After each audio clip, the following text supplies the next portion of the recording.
Present, ಹೆಚ್ಚಿಗಾದ್ರೆ 160, ನಮ್ಮಲ್ಲಿ 28, ಹೆಚ್ಚಿಗಾದ್ರೆ 32. ಅದು ಹಿಂದಗಡೆ ಬಂತ್ರಿ 40, 80. ಅವ್ರು ಬಾಯಲ್ಲಿ 32 ಅವ್ರಿ ನಮ್ಮಲ್ಲಿ. ಹೆಚ್ಚು ಕಡಿಮೆ ಆಗ್ತು ಅಂತ ಹೇಳಕ್ಕೆ ಬಂದಾಗ ನಮ್ದು ಅಷ್ಟೇ ಐತೆ ಸರ್.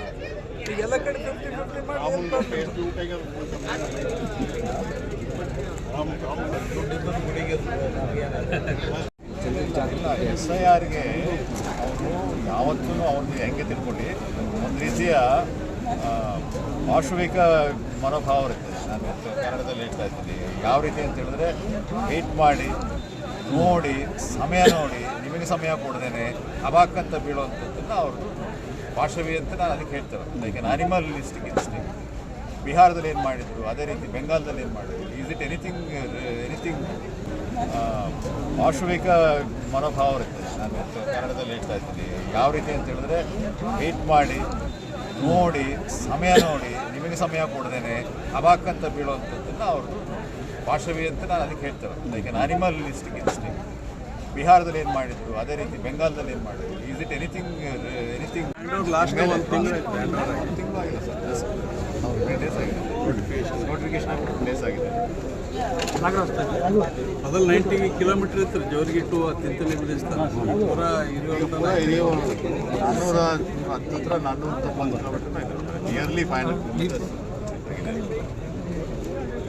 ಸರ್, ಈ ಪ್ರವಾಹದ ಬಗ್ಗೆ ಇದು ಮಳೆ ಕೊರತೆ ಬಗ್ಗೆ ಎಲ್ಲರೂ ಮೀಟಿಂಗ್ ತೊಗೊಳತ್ತಿರ್ತಾರೆ. CM ಅವರು ಮೀಟಿಂಗ್ ತೊಗೊಂಡ್ರು, ಎಲ್ಲ ಡಿಸ್ಟ್ರಿಕ್ಟ್ ಮಿನಿಸ್ಟ್ರುಗಳಿಗೆ ಹಾಕ್ಯಾರ.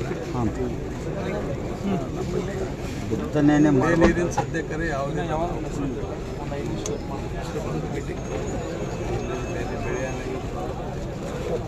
ಆ ನಿಟ್ಟಟ್ಟೆ ನೀರು ತಗೋಬೇಡ ಅಂತ ಹೇಳಿ CM ಅವರು. ಆದೇಶಗಳ ಆದ್ಮೇಲೆ ಅವಲಂಬನೆ ಇರಬೇಡ್ರಿ, ನೀವು ಬೆಳೆಗಳ ಬಗ್ಗೆ ಅಂತ ಬೆಳೆನೇ ಬೆಳೆಯಲ್ಲ. ಕುಡಿಯೋ ನೀರಿಗೆ ಆದ್ಯತೆ ಕೊಡ್ಬೇಕಲ್ಲ. ಇದು ಬಿಫೋರು ಸಿದ್ದರಾಮಯ್ಯ ಅವರಿದ್ದಾಗ 3 ತಿಂಗಳ ಹಿಂದೆ ಒಂದು ಮೀಟಿಂಗ್ ಮಾಡ್ಯಾರ. ಯಾಕಂದ್ರೆ ಬೈರೇಗೌಡರು ರೆವೆನ್ಯೂ ಮಿನಿಸ್ಟರ್ ಇದ್ದಾಗ ಮಳೆಯದು ಪ್ರಮಾಣ ಕಡಿಮೆ ಅನಿಸ್ತದೆ ಅಂತ, ಅದಕ್ಕೆ ಜುಲೈವರೆಗೆ ಕುಡಿಯೋ ನೀರಿಗೆ ನಾವು ನೀರು ಶೇಖರಣೆ ಮಾಡಬೇಕು. ಆಮೇಲೆ ಮಳೆ ಹೆಂಗೆ ಬರ್ತೋ ಅದ್ರ ಮ್ಯಾಗ ಇದು ಅಂತೇಳಿ ಕುಡಿಯೋ ನೀರು ಇಂಪಾರ್ಟೆಂಟ್. ಯಾಕಂದ್ರೆ ಇಲ್ಲಿವರೆಗೆ ಇಲ್ಲಿ ನೀರಲ್ಲಿ 50% ಇಲ್ಲ. ಲಾಸ್ಟ್ ಇಯರ್ ನಾವು ಕಂಪೇರ್ ಮಾಡಿದ್ವಿ. ಸರ್, ಮೋದಿ ಅವರು ಹೇಳ್ತಾರೆ ಒಂದು ಸೈಡು ಬರೋಕ್ಕೆ ಸಿದ್ಧರಾಗ್ರಿ, ಈಗ ದೇಶಾದ್ಯಂತ ಬರೋ ಛಾಯ ಆದಂತ ಹೇಳ್ತಾರೆ. ಏನು ಸಿದ್ಧತೆ ಮಾಡ್ಲಿಕ್ಕೆ ಸರ್ ಸೆಂಟ್ರಲ್ ಗೌರ್ಮೆಂಟ್ನಿಂದ? ಏನು ಸಿದ್ಧತೆಗಳನ್ನು ನಡೆದವ? ಅಟ್ಲೀಸ್ಟ್ ತಾವು ಏನು ಮಾಡ್ಲಿಕ್ಕಂತ ಕೇಳಿದ್ದೀರಿ? ಲಾಸ್ಟ್ ಇಯರ್ ದಿನ ನಾವು ಏನು ಸಿದ್ದರಾಮಯ್ಯ ದುಡ್ಡು ಕೊಟ್ಟಿವಲ್ರಿ, ಅದು NDRF ಮಾರ್ಕ್ಸ್ ಪ್ರಕಾರ ಬರೋದು ಪ್ಲಸ್ ಸ್ಟೇಟ್ ಗೌರ್ಮೆಂಟ್ ಅಡಿಷನಲ್ ಕೊಟ್ಟಿದ್ದೇ ಬಂದಿಲ್ಲ. ನಾವು ಬಂದಿಲ್ಲ. ಅದಕ್ಕಿಂತ ಮೊದಲು ನಾವು ಕೋರ್ಟಿಗೆ ಹೋಗಿ ತೊಗೋಬೇಕಾಯ್ತು. ಇಲ್ಲ, ಅವರು ಸಿದ್ಧತೆ ಇಲ್ಲದೆ ಇರೋದ್ರಿಂದಾನೇ ನಮಗೆ ಬೇಕಾದಷ್ಟು ತೊಂದರೆಗಳಾಗ್ತದೆ ನೋಡಿದ್ದೀವಿ. ಏನೋ ನಮ್ಮ ಅದರಲ್ಲಿ ಅದೇನಾದರೂ ಅದು ಹಾರ್ಮೋನ್ಸ್ ಏನಾದರೂ ಓಪನ್ ಆಯಿತು ಅಂತ ಹೇಳಿದ್ರೆ that's a different story. Otherwise big time trouble. In fact ನಮ್ಮದು ಎಲ್ಲವೂ ಬೆಲೆ ಜಾಸ್ತಿ ಆಗುತ್ತೆ. ಯೂರಿಯಾ ನಮಗೆ ಸಿಗೋದಿಲ್ಲ. 10 ಸಮಸ್ಯೆಗಳು ಅದರಿಂದ ಆಗುತ್ತೆ. ನಮ್ಮ ವಿದೇಶಾಂಗ ನೀತಿಯ ವಿಫಲತೆ ಮತ್ತು ವಾಣಿಜ್ಯ ನೀತಿಯ ಬಗ್ಗೆ ಅವರು ಬಹಳ ನಿರ್ಲಕ್ಷ್ಯ ವಹಿಸಿರುವಂಥದ್ದು. ಈ ಹಿಂದೆ ನಾನು ವೈಯಕ್ತಿಕವಾಗಿ ಒಂದು ಲೇಖನ ಕೂಡ ಬರೆದಿದ್ದೆ. ಮೋದಿಯವರೊಬ್ಬರೇ ಅಲ್ಲ, ಅವರ ಎಂಟೈರ್ ಟೀಮ್ ಕೂಡ ಟೋಟಲಿ ಫೇಲ್ಯೂರ್ ಅನ್ನೋದನ್ನ ನಿದರ್ಶನ ಒಂದಾದ್ಮೇಲೆ ಬರ್ತಾನೇ ಇದೆ. ಭಾಳ ಮುಖ್ಯವಾದ್ದು ಅಂತ ಹೇಳಿದರೆ, ಅವರು ಫಂಡಮೆಂಟಲಿ ಅವರೇನು, ನಾನು ಅತ್ಯಂತ ನಿಸ್ಪೃಹ ಪ್ರಾಮಾಣಿಕ ಅಂತೇಳಿ ಅವರು ನಮಗೆ ಎಲ್ಲರಿಗೂ ಹೇಳಿದರು. ಖಾನೇದುರ್ಗ ಅಂತೇಳಿ ಅದಂತೂ ಯಾವ ರೀತಿಯಲ್ಲಿ ಅದು ಚಿದ್ರ ಆಗಿದೆ ಆ ಕ್ಲೈಮು. ಮತ್ತು ಎಷ್ಟರ ಮಟ್ಟಿಗೆ ಅದು ವಿಶ್ವಾಸಾಘಾತ ಆಗಿದೆ ಅಂತ ಹೇಳಿದ್ರೆ ನಿಮಗೆ ಹೆಚ್ಚು ಹೇಳೋದು ಬೇಕಾಗಿಲ್ಲ. ಆ ರೀತಿ ನಾವು ಕೂಡ ದೇವರ ಹೆಸರನ್ನ ಈ ಒಂದು ಸಂದರ್ಭದಲ್ಲಿ ಹೇಳಿ ಅದನ್ನು ಹೇಳಲಿಕ್ಕೆ ಬಯಸೋಲ್ಲ. ಆದರೆ ಯೋಚನೆ ಮಾಡಿ, ನಮ್ಮ ಕಾಂಗ್ರೆಸ್ ಪಕ್ಷದ ಹಿರಿಯರಾದ ಶ್ರೀ ರಾಹುಲ್ ಗಾಂಧಿಯವರು ಯಾವತ್ತಿಂದ ವಿಷಯವನ್ನು ಪ್ರಸ್ತಾಪನೆ ಮಾಡ್ತಾ ಇದ್ದಾರೆ. ಮಾಧ್ಯಮಗಳು ಅವ್ರ ಕೈಲಿತ್ತು. ಮತ್ತು ಆ ಬಂದಂಥ ಹೊಸದಲ್ಲಿ ಏನಾಗ್ತದೆ ಅನ್ನೋದರ ಪರಿಕಲ್ಪನೆ ಜನಕ್ಕೆ ಕೂಡ ಇರಲಿಲ್ಲ. ರಫೈಲ್ಸಿಂದ ಹಿಡ್ಕೊಂಡು ಹೇಳ್ತಾ ಇರ್ತಾರೆ. ಎಲೆಕ್ಟ್ರಲ್ ಬಾಂಡ್ ಅಂತ ಒಂದೇ ಒಂದು ಸಾಕು. ಮಾಧ್ಯಮಗಳ ಜೊತೆ ಇದ್ದಿದ್ರೆ ಆವತ್ತಿನ ದಿವಸನೇ ಆ ಕಾರ್ಯಕ್ರಮ ತಮ್ಮ ಒಂದು ಸರ್ಕಾರ ಮುಚ್ಕೊಂಡು ಹೋಗಬೇಕಾಗಿತ್ತು. Electoral bond is such an important. ಎಲ್ಲವನ್ನ ಒಂದೊಂದಾಗಿ ನೋಡ್ಕೊಂಡು ಹೋಗಿ ಅಂತ ಹೇಳಿದ್ರೆ, ಅವರಿಗೆ 12 ವರ್ಷದಲ್ಲಿ ಅವರು ಪಟ್ಟ ಬಯಲಾಗಿರೋದು.